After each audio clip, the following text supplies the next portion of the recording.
we've already said, well, Peterborough in particular has welcomed waves of people from Italy, South Asia, Eastern Europe, but do people who come here and their following generations feel part of British culture?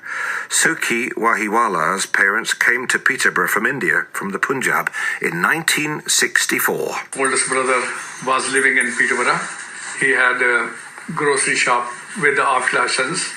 I came here as an electrician, start work in Peterborough Hospital, and it was the first time in my life so cold in ice.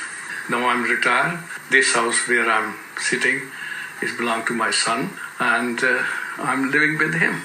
Happy with my family in Peterborough. I didn't felt anything different in India working or in England working, but yes, it's culture and it's your own country. But now I'm in Britain as a British. This is my country. That's Randir Singh talking, and let's bring in his son Sukhi. Morning, Sukhi. Good morning.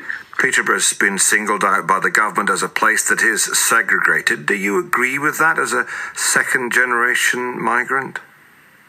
To be honest with yourself, I don't know.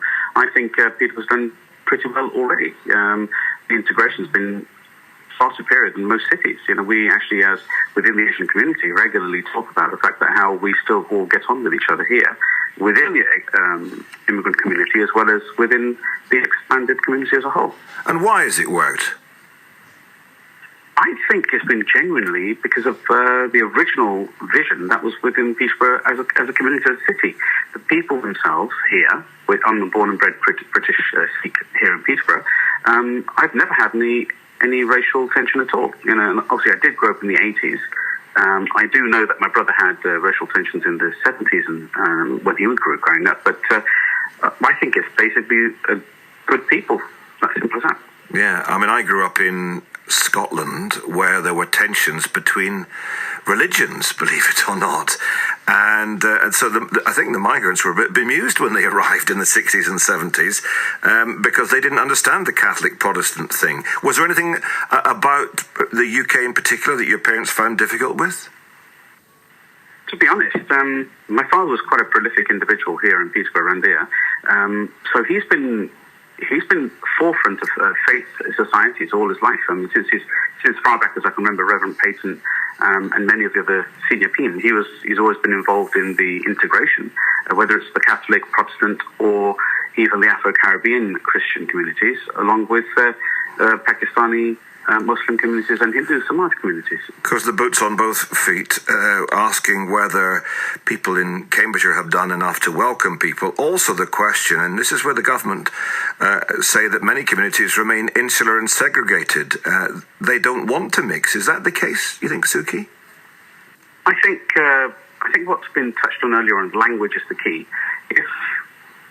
I find that over the years that I've grown up in the Peterborough areas and from around the world, that once the language barrier is broken, I think those communities can be integrated quite easily.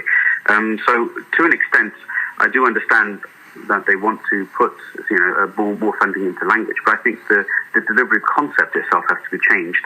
I believe it may well not have to be the standard procedure of people going to college to learn how to speak the language or English as a whole integration. And I'm specifically talking to your previous, with reference to your previous speakers, where they mentioned that their parents came here without being able to speak English. And to be honest, so did my mum as well, but she speaks perfectly well English now and English pretty well now, and she's learned over the years by herself.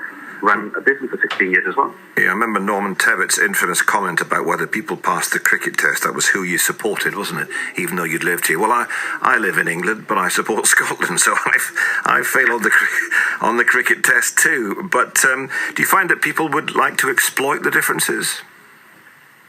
The differences is, I think so. I think basically the community itself is, I think, given a chance, naturally will want to integrate, because the children, as the second, third, fourth, and fifth generations come through, there seems to be less and less difference, within language, within community, and culture as well.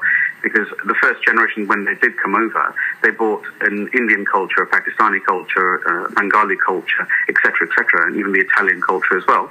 and their children have adopted a hybrid culture anyway, because in my opinion, we are the new generation. We are, New England. That's just how it is. The new British Isles is a brand new culture. The New England, I like that. Sukhi, thank you for joining us. Appreciate it.